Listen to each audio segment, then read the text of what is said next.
Hi everyone, this is Sugam Rana and welcome to my channel The Banking Buddy. In this video, I will be sharing my SBI PO group discussion, group and exercise and interview experience. So I have already cleared SBI PO, IBPS PO and SBI Clerk this year. This was my first attempt. I am 22 years old and out of the 4 exams that I gave, banking exam that I gave last year, I cleared 3 of them. So IBPS Clerk was the exam of which even the prelims level was not cleared by me, but the rest of them I have cleared the exams completely. So I think I can be a good eligible person to share my experience and my strategies. So if you will like this video, you can subscribe to the channel and also like this video, comment down below what is the next thing that you want to see in this channel. So let's talk about the thing that we're gonna be making this video about. So first of all, let's talk about how कहाँ पे हुआ था मेरा ये. So it was in Gurugram, which is also Gurgaon. वहाँ के state bank academy में मेरा ये इंटरव्यू हुआ था. एंड जब मैं वहाँ एंटर किया था, मेरा ऑलरेडी IBPS PO क्लर्क का क्लर्क नहीं, IBPS PO क्लियर हो चुका था उससे पहले, और SBI क्लर्क भी क्लियर हो चुका था. So I was very chilled and I was like PO में बन चुकी हूँ, तो इसको ऐसे मेरा उस दिन तबीयत भी ख़राब थी. सो पर्सनली मेरा जाने का मन नहीं था, पर मेरी मम्मी ने बोला कि अगर क्लियर हो चुका है तो जाओ.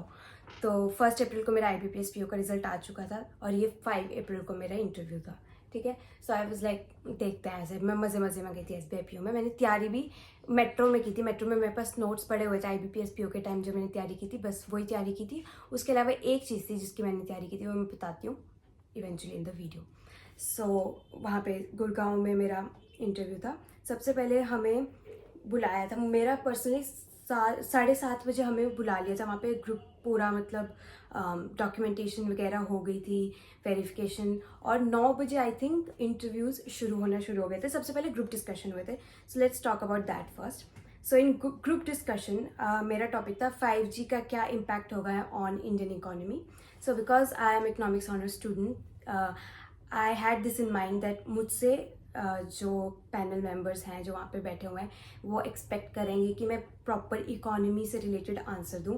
बाकी भी वहाँ पे जो मेरे अलावा जो ग्रुप डिस्कशन में बैठे हुए थे, वो ऐसे लोग थे लाइक किसी ने बीटेक की हुई है या कोई साइंस उसका है. सो वो इससे इतने रिलेटेड नहीं थे, इकोनॉमी से रिलेटेड मैं थी.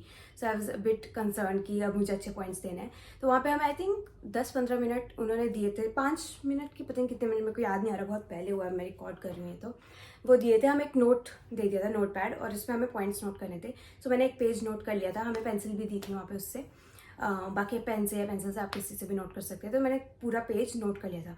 सो 5G वाला टॉपिक मेरे लिए थोड़ा इजी था, इसलिए क्योंकि उसके लिए मैं डिस्क्रिप्टिव के टाइम तैयारी करके गई थी, प्रॉपर एक पैराग्राफ बना के गई थी 5G के लिए. और भी उस टाइम पे जो भी चीज़ें रिसेंटली हो रही थी उन सब का मैं पैराग्राफ में ऑलरेडी करके गई थी. तो मुझे प्रोज एंड कॉन्स, क्या क्या चीज़ें गवर्नमेंट कर रही है, क्या क्या चीज़ें गवर्नमेंट को करनी चाहिए, वो सब मैं ऑलरेडी डिस्क्रिप्टिव के हिसाब से पूरा पैराग्राफ रट के गई थी. तो मेरे लिए इतना डिफिकल्ट नहीं था 5G का. सो अब बात आई कि 5G वो ग्रुप डिस्कशन शुरू कैसे हुआ. तो हमारे ग्रुप में 10 लोग होने थे, पर एक एब्सेंट था, तो 9 ही लोग थे वहाँ पे. ठीक है. बाकी सब ग्रुप में 10 पीपल थे, हमारे में 9 थे. सो उसमें सबसे पहले शुरू किया एक लड़के ने, मुझे अभी उसका नाम याद नहीं है किसी का भी. तो उसने शुरू किया था इंट्रोडक्शन, ओके, इन इंग्लिश. उसके बाद एक और लड़की ने बोला, उसने इंट्रोडक्शन में टॉपिक को ही इंट्रोड्यूस किया. फिर एक और लड़की ने बोला, उसने भी कुछ ऐड ऑन किया. सो मैंने अपने इंटरव्यू में हिंदी चूज़ किया था. SBI PO में ऐसे होता है कि आपको पहले लैंग्वेज चूज़ कर लेनी होती है, इंग्लिश या हिंदी. जबकि IBPS PO में it depends on the panel कि वो इंग्लिश में पूछे तो आप इंग्लिश में आंसर करो, हिंदी में पूछे तो हिंदी में आंसर करो, ये चीज़ होती है. पर SBI में आपको चॉइस पहले दे देते, तो मैंने हिंदी चूज़ की थी. ऐसा नहीं कि मेरे को इंग्लिश बोलने में प्रॉब्लम है, बट हिंदी में आपको सोचना नहीं पड़ता, राइट. और वहाँ पे आपको यही दिखाना है कि आप कॉन्फिडेंट हो. सो मैंने हिंदी चूज़ की थी दोनों टाइम. IBPS PO में भी मैंने हिंदी में ही बात की थी, क्योंकि सामने से हिंदी में पूछा गया था. अगर इंग्लिश में पूछते तो मैं इंग्लिश में बोल देती. And same with SBI PO, वहाँ पर मैंने हिंदी ही चूज़ की थी. सो अब मेरे से पहले 2 जो लोग थे उन्होंने इंग्लिश में ग्रुप डिस्कशन में बात कर ली थी, बट स्टिल मैंने बोला कि मैंने हिंदी चूज़ किया तो मैं हिंदी में बात करूँगी. जैसे ही मैंने हिंदी में अपना पहला पॉइंट रखा, उसके बाद पूरा ग्रुप जो है वो हिंदी में बात करने लग गया. So I was like okay so हर किसी को मतलब हिंदी में बात करना पसंद है, बट जब भी फॉर्मल सेटिंग होती है तो हम कोशिश करते हैं कि इंग्लिश में बात करें, थोड़ा इंप्रेशन जमेगा। बट असली में वहाँ पे ग्रुप डिस्कशन में बस वो आपके पॉइंट्स देख रहे हैं कि आप में कितना दिमाग है, आप कितना एनालाइज कर पा रहे हैं, और कितना जो आपके को वहाँ पे बैठे हुए हैं कॉम्पिटिटर्स हैं, या फिर मतलब कलीग्स भी बोल सकते हो, अभी बने नहीं है पर फ्यूचर कलीग्स, वो हो सकता है आप उनसे कैसे बात कर रहे हो, वो सब डील कैसे कर रहे हो, उनसे तमीज़ से बात कर रहे हो या नहीं, और उनके पॉइंट्स सुन रहे हो पर अपने भी रख रहे हो कि नहीं, वो सब चीज़ें थी। तो वो मैटर करती थी। उसके लिए लैंग्वेज कोई भी आप यूज़ करो, इट डजंट मैटर। सो मैंने हिंदी में बात की, उसके बाद सबने हिंदी में शुरू कर दिया। सो मुझे जितना याद है मैंने 4-5 पॉइंट्स बोले होंगे इन टोटल ग्रुप डिस्कशन। मैंने ऐसे बहुत ज़्यादा नहीं बोला, क्योंकि मेरा ये था मैं सेम चीज़ बार बार रिपीट नहीं करूँगी, क्योंकि ग्रुप डिस्कशन में हो रहा था टू द एंड, क्योंकि हमारे 2 मिनट बचे थे और सर ने बोला अभी 2 मिनट्स लेफ्ट है, और हम पहले चुप होकर बैठ गए थे कंक्लूड करके। पर फिर मैंने देखा, नोटिस किया लास्ट में कि एक लड़का है, उसने बहुत कम बोला था, तो मैंने उसे बोला would you like to add something, ऐसे करके बोला, और फिर उसके पास भी अच्छे पॉइंट्स थे, उसने लास्ट में बोल दिए वो। सो ऐसे आई वाज लाइक कि मैंने दूसरों को भी चांस दिया, क्योंकि मैं नोटिस कर रही थी कौन बोल रहा है कौन नहीं बोल रहा है। मेरे इस साइड जो बैठा था वो भी थोड़ा ऐसे चुप था, वो बोलने की कोशिश कर रहा था पर आगे से कोई बोल दे रहा था, तो मैं उसी साइड में भी ऐसे बोल रही थी कि अब तू बोलियो, ऐसे करके। तो मैं देख रही थी कौन कौन है, और आई थिंक ये चीज़ पैनल वाले भी नोटिस करते हैं कि आप सिर्फ अपने पॉइंट्स रख रहे हो या आप दूसरों को भी मौका दे रहे हो, वो भी पोलाइटली। तो आई थिंक वो चीज़ आई फील कि पैनल वालों को पसंद आई होगी, क्योंकि वो मैं जानबूझ के नहीं करती, बट मैं वैसे ही नोटिस कर रही थी कि इस इंसान ने कुछ नहीं बोला है, हम तब सब बोले जाएँ, इसको मौका दो वैसे।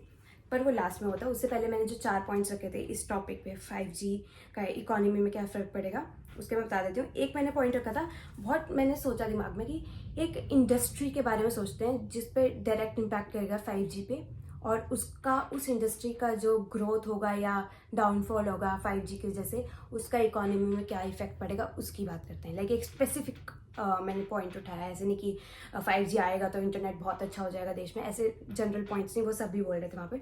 सो मैंने मोबाइल कंपनीज का बोला कि अभी तक 4G चल रहे हैं, जब 5G आएंगे तो उसके लिए 5G कॉम्पिटेंट मोबाइल फ़ोन्स भी हमें लाने पड़ेंगे। जैसे जब 4G फ़ोन्स हैं अभी हमारे पास, वैसे 5G फ़ोन्स आएंगे, तो उस टाइम पे हमें ज़्यादा प्रोडक्शन करनी पड़ेगी उन कंपनीज़ को, मोबाइल कंपनीज़ को 5G फ़ोन्स की।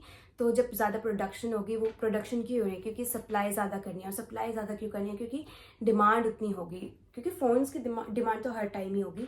जब 5G आएगा तो उसकी डिमांड ज़्यादा होगी, क्योंकि उसमें बेटर क्वालिटी ऑफ इंटरनेट मिलेगा।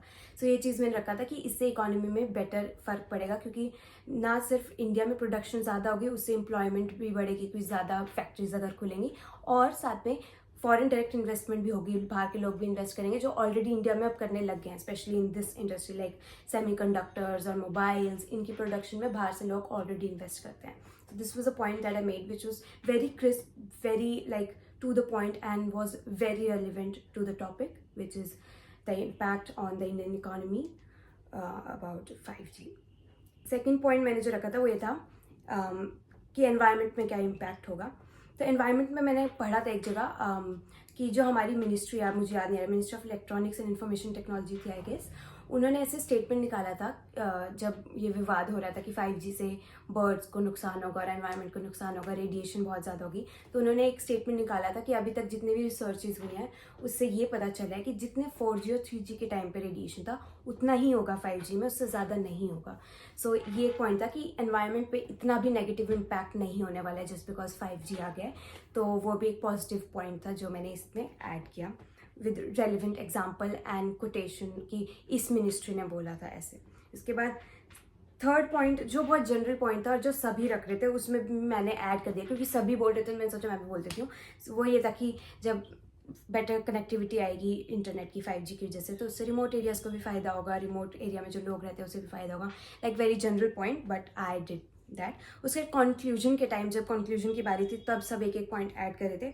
उस टाइम पे मेरा पॉइंट ये था कि सब ये बोल रहे थे कि अच्छा है, ये है, वो है, पर मैंने उसके लिए भी एक रियल लाइफ एग्जांपल दिया कि अगर हम डेवलप्ड कंट्रीज़ देखें लाइक सिंगापुर और इवन चाइना और any other countries like that, उन सब के पास अभी 5G क्या 8G और ऐसे ऐसे अलग अलग हायर जनरेशन आ चुकी है इंटरनेट की। सो उससे पता चलता है कि डेवलप्ड कंट्रीज़ अगर ये कर रही हैं, सो उससे फ़ायदा ही होना है देश को as an economy and as a whole, as a internet community too. So वो मैंने एक पॉइंट रखा था एक रियल लाइफ एग्जांपल लेके कि सारी डेवलप्ड कंट्रीज़ के पास already better generation of internet आ चुका है, सो इंडिया के पीछे है, इंडिया को भी और बेटर इन्वेस्टमेंट करके 5G के आगे भी बढ़ना चाहिए. So that was the point that I made. उसके बाद मैंने उस लड़के को बोल दिया था कि is there anything you want to add, जो बिल्कुल नहीं बोल रहा था, और फिर उसने भी काफ़ी पॉइंट्स रखे एंड देन दैट्स इट. सो इसमें ये पॉइंट था कि हमारे में किसी में भी लड़ाई नहीं हो रही थी, कोई भी रूड नहीं था, बहुत पोलाइटली एक दूसरे को चांस भी दे रहे थे. और थोड़ा ये था कि एंड में वो कनेक्टिविटी वाला पॉइंट जो है कि रिमोट एरिया में कनेक्टिविटी आएगी, वो बहुत बार रिपीट हो रहा था, और एक साइबर सिक्योरिटी का भी बहुत बार रिपीट हो रहा था. बट बहुत लोग थे उस ग्रुप में जो कोशिश कर रहे थे कि सेम पॉइंट्स रिपीट ना हो, और हमारे हर एक पॉइंट जो है वो इकोनॉमी से रिलेटेड था. ये चीज़ जो है मुझे अच्छी लगी कि इंडियन इकोनॉमी पे क्या इम्पैक्ट पड़ेगा वो सब ने बात की. ऐसे कोई रैंडम टॉपिक नहीं था, रैंडम पॉइंट नहीं हमने इन्वॉल्व किया. सो ये चीज़ हमारी अच्छी क्यों है, इसकी एक और स्ट्रैटेजी है कि जब ग्रुप डिस्कशन शुरू होने वाला था उससे जस्ट पहले हम सब एक ही रूम में बैठे हुए थे बाहर, जहाँ पे हमारी डॉक्यूमेंट वेरिफिकेशन हुई, हमें जब ग्रुप मिला था. सो उस ग्रुप में हम ऑलरेडी बात कर रहे थे, हम वी वर जोकिंग अराउंड, और हम बातें वगैरह कर रहे थे कि इसका IBPS में हो गया, किसका नहीं हुआ, और ऐसी चीज़ें. तो हमारा एक अच्छा ग्रुप बन गया था.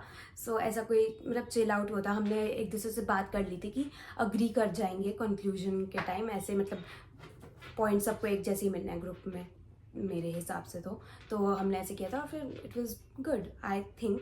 और उसमें मार्क्स कितने मिले मुझे ग्रुप डिस्कशन वगैरह में, वो अभी तक स्कोर कार्ड आया नहीं है, पर मैं थंबनेल में उसे एडिट कर दूंगी.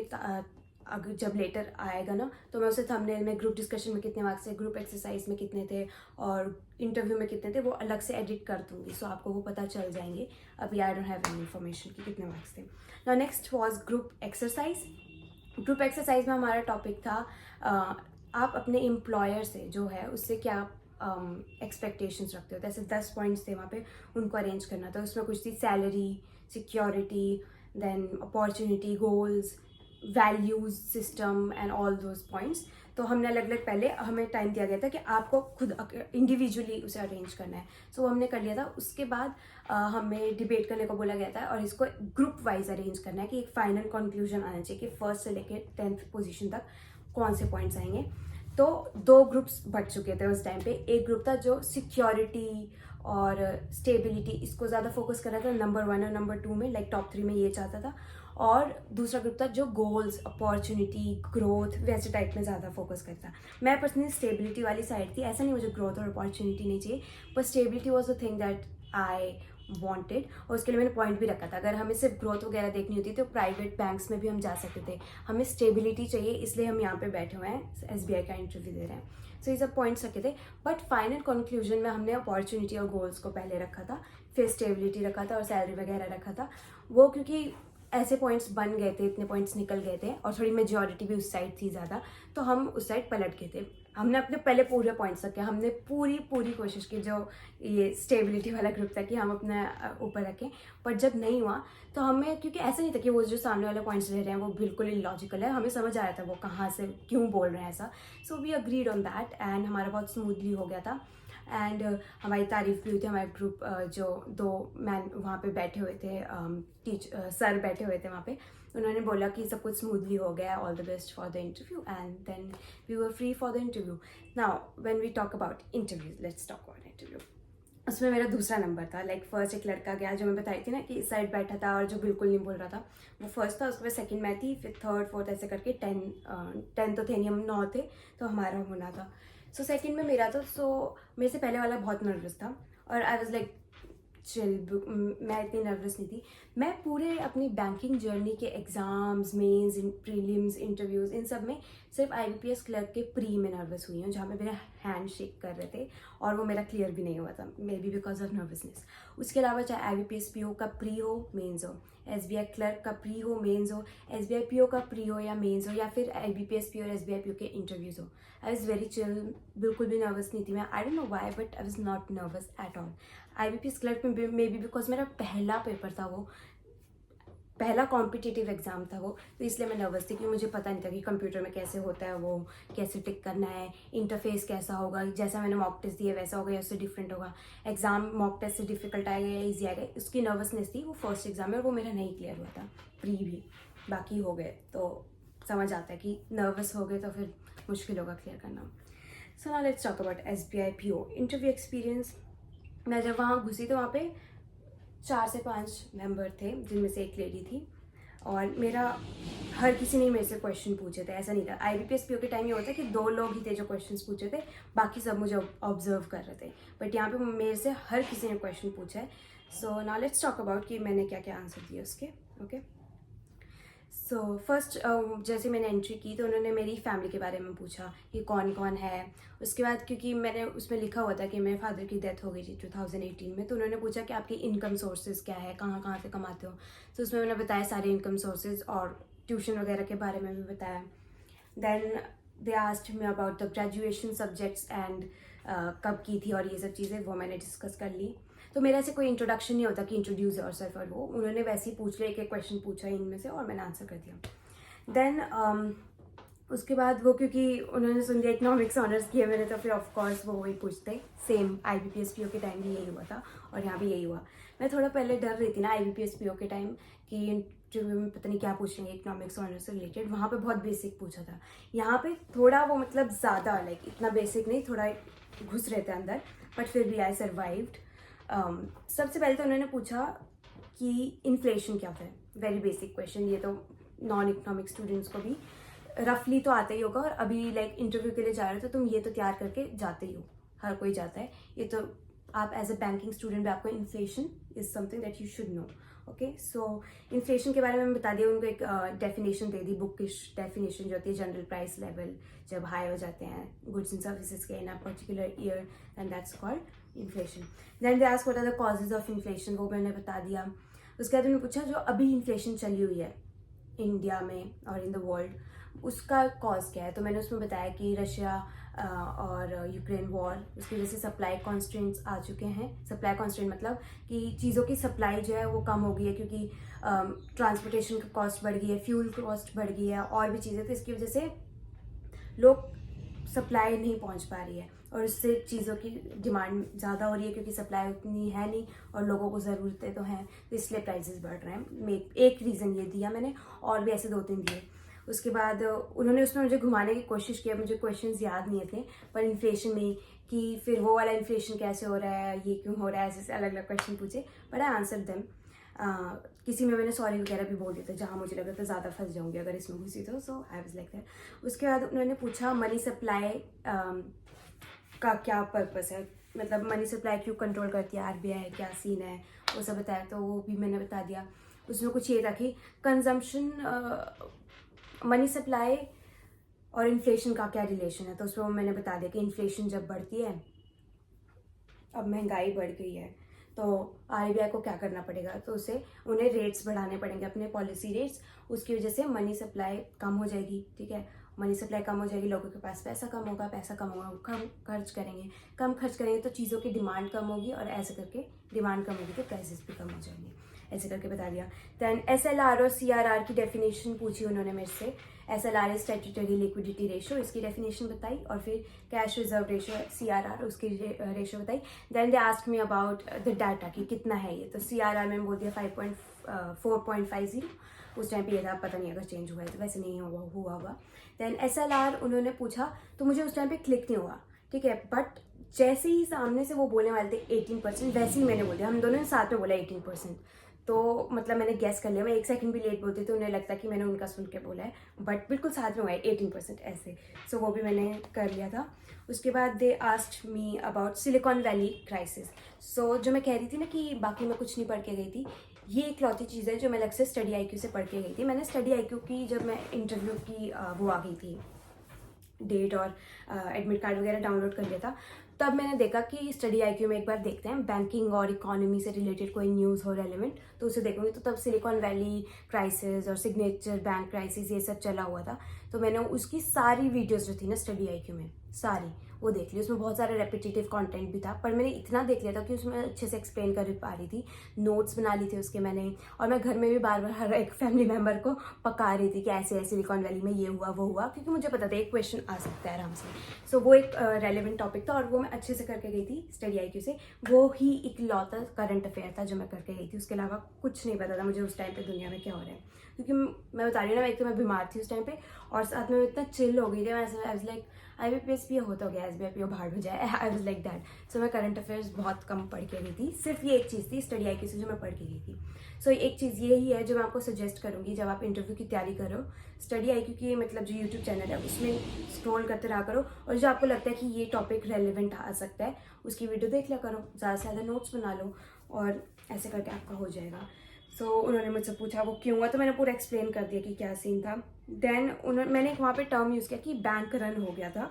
बैंक रन तो मैम बैठी थी वहाँ पे, उन्होंने बोला मुझे नहीं पता बैंक रन क्या होता है, आप अच्छे से एक्सप्लेन करो. सो मैंने बोला कि जब सारे डिपॉजिटर्स बैंक से पैसा निकालने लग जाए और बैंक के पास पैसे ही ना हो देने के लिए, उस सिचुएशन को बैंक रन बोलते हैं. तो उन्होंने बोला okay. So she smiled with that answer, for that answer. उसके बाद she asked me about role model, कि मेरा रोल मॉडल कौन है. सो उस टाइम पे अभी मैं ऐसे क्लीशेड आंसर नहीं देने वाली थी, कोई सेलिब्रिटी का या कोई फैमिली मेम्बर का, वेरी क्लीशेड, और अच्छा भी नहीं लगता टू बी ऑनेस्ट. मैं एक इंटरव्यूअर हूँ और मैं ऐसे बोलूँ ना कि मेरी रोल मॉडल मेरी ये है या वो है, मेरी बहन है या समथिंग, बहुत मतलब ऐसे लगता है, मतलब होगी पर वो इस इंटरव्यू से रेलिवेंट कैसे है. लाइक मतलब कुछ ऐसे इंटरेस्टिंग सा आंसर होना चाहिए और थोड़ा सच भी होना चाहिए, ऐसे नहीं झूठ. तो मैंने एक हमारी जो SBI की ब्रांच है यहाँ पे तिलक नगर के आसपास, उनकी एक एम्प्लॉय है, मैंने उनका नाम लिया था, जो मुझे जेन्युइनली बहुत पसंद है. और जैसे वो बात करती हैं, जैसे वो काम करती हैं. हमारी जो एक्चुअली तिलक नगर वाली जो ब्रांच है ना SBI की, उसमें सारे एम्प्लॉयज़ अच्छे हैं SBI के. लाइक ऐसा एक दिमाग में होता है ना कि SBI में कोई काम नहीं करता है, SBI के लोग बदतमीज़ होते हैं. ऐसा बिल्कुल नहीं. हमारी एक तो फीमेल ब्रांच मैनेजर है वहाँ पे, मे बी ये भी एक चीज़ है जो थोड़ा इम्पैक्ट करती हो, या फिर वैसे ही सारे लोग वहाँ के अपने आप ही अच्छे हैं. वहाँ की ब्रांच मैनेजर अच्छी है, वहाँ के स्पेशल एसोसिएट जो हैं, जितने भी जूनियर एसोसिएट हैं, POs हैं, जितने भी लोग हैं सारे बहुत अच्छे हैं. पता नहीं वहीं मिल जाए मुझे तो मज़ा आ जाएगा, घर के पास भी हो जाएगा, और एम्प्लॉयज़ भी अच्छे हैं कस्टमर्स के लिए भी और वैसे भी. सो और वो बड़ी ब्रांच है, ऐसे छोटी सी ब्रांच नहीं, बड़ी ब्रांच है और बिजी रहती है, फिर भी अच्छे हैं. तो मैंने उनके एक एम्प्लॉय का नाम लिया था. तो मैम ने पूछा कि आपको मतलब क्यों है वो रोल मॉडल. तो मैंने बोला कि वो अच्छे से बात करती हैं लोगों से और ट्रीट करती हैं, that is something that I want to do. अगर मैं हायर पोजीशन में होगी तो मैं ऐसे लोगों को लुक डाउन अपॉन नहीं देखूंगी कि काम करना पड़ रहा है, हमें सैलरी मिल रही है उसके लिए. सो ये चीज़ मैंने वहाँ पर बोली थी. तो उन्होंने बोला कि लोगों की हेल्प और ये सब तो एयर होस्टेस वगैरह भी करती है, आप वो क्यों नहीं कर रहे. तो वहाँ पे मैं ऐसे थी कि बात तो सही है, पर मैंने फिर बोल दिया कि लाइक मुझे थोड़ा से मैनेजमेंट पोस्ट में जाना है और उसका इंटरेस्ट है. एयर होस्टेस का काम अच्छा है और मतलब वो बहुत हेल्पफुल होती हैं और मतलब अच्छा काम है, बट मुझे ऐसा काम चाहिए लाइक थोड़ा पावर वाला काम हो, थोड़ा मैनेजमेंट में हो, आपके अंडर लोग हों, आपके ऊपर भी लोग हो पर आपके अंडर भी लोग, आप टीम लीड कर रहे हो, वैसे वाला काम मुझे पसंद है. सो उसमें भी वो थोड़े हैप्पी थे कि इन्होंने अच्छा आंसर दिया, ऐसे फंसी नहीं उसमें. उसके बाद क्या बचा, लेट मी सी. देन उसके बाद मुझे एक ही चीज़ याद आ रही है, दैट इज़ मेरे यूट्यूब चैनल के बारे में उन्होंने पूछा, क्योंकि मैंने लिखा हुआ था हॉबी में द बैंकिंग बडी करके यूट्यूब चैनल. तो उन्होंने, मुझे याद है उनमें से एक से शायद से चेयरमैन ही थे, वो ऐसे चेक कर रहे थे मेरा यूट्यूब चैनल, चेक किया उन्होंने ऐसे करके, बोला तो इस इंटरव्यू की ये एक्सपीरियंस की वीडियो कब आनी है. तो सारे हंसने लगे मेरे आंसर से पहले. मैंने बोला आज आ सकती है शायद, जब इंटरव्यू था तब, पर मैंने तब डाली नहीं थी क्योंकि मैं बहुत थक गई थी. और दूसरा आई वाज लाइक जब क्लियर हो जाएगा तभी डालूंगी अब सीधा. इंटरव्यू एक्सपीरियंस मैंने क्वेश्चन नोट करके रख लिए थे मोस्टली, तो वही है. So I think that is it, that was my interview experience. सब कुछ मैंने आंसर कर दिया. एक क्वेश्चन था जो मैंने आंसर नहीं किया था, वो एक दो क्वेश्चन थे जो मैंने आंसर नहीं किए थे. वो एक था कि फीमेल चीफ जस्टिस अभी अभी बनी है इंडिया की पहली, वो कौन है. मुझे नहीं पता था क्योंकि उन्होंने बताया कि मैंने करंट अफेयर नहीं पढ़ा था. दूसरा उन्होंने पूछा कि मणिपुर इलेक्शन के बारे में आप कुछ बता सकते हैं. मुझे नहीं पता था, मैंने बोल दिया नहीं पता था. देन उन्हें एक ISLM मॉडल, एक इकोनॉमिक्स ऑनर से रिलेटेड चीज़ होती है, वो पूछा था. मुझे वो भी नहीं आता था. तो ये 3 क्वेश्चन थे जो मुझे नहीं आते थे. करंट अफेयर्स वाला तो बिल्कुल नहीं आता था, सिलिकॉन वैली बैंक के क्राइसिस के अलावा, और एक ISLM वाला मॉडल वाला भी नहीं आता था. But I said I am not aware about it, उसमें करंट अफेयर वाले में, और ISLM वाले में I can't recall it right now, ऐसा करके बोल के इट वॉज चिल. हो गया था मेरा 15-20 मिनट के बीच में चला था, लाइक 17 मिनट्स और something, and it was good. इतना कोई वो नहीं था, पोलाइट थे जो वहाँ के पैनल मेंबर थे. इवन ग्रुप डिस्कशन और ग्रुप एक्सरसाइज के टाइम पे जो 2 सर थे वहाँ पे, वो भी पोलाइट थे, और बाकी स्टाफ भी बहुत पोलाइट था. हमें रिफ्रेशमेंट वगैरह भी मिली थी, और या वो जगह बहुत अच्छी थी, साफ़ सुथरी और बिल्कुल मतलब ऐसे मज़ा आ रहा था उसको देखने में। मेरा ऐसा था कि यार IBPS PO bank of India में हो तो गया, पर इसमें हो जाए तो मज़ा आ जाएगा। And now I have cleared it. So yeah, that is it for this video. I hope you find this helpful. बाकी इंटरव्यू की स्ट्रैटेजी की वीडियो की इंटरव्यू में क्या करना है, कैसे तैयारी करनी है, कहाँ से नोट्स बनाने चाहिए, कैसे पढ़ना चाहिए, वो मैं अभी लाऊंगी। इसके बाद आई थिंक वही वीडियो लाऊंगी। So you can subscribe to this channel for that video and for other videos that I'm going to bring in future. So yeah, that's it. Bye bye.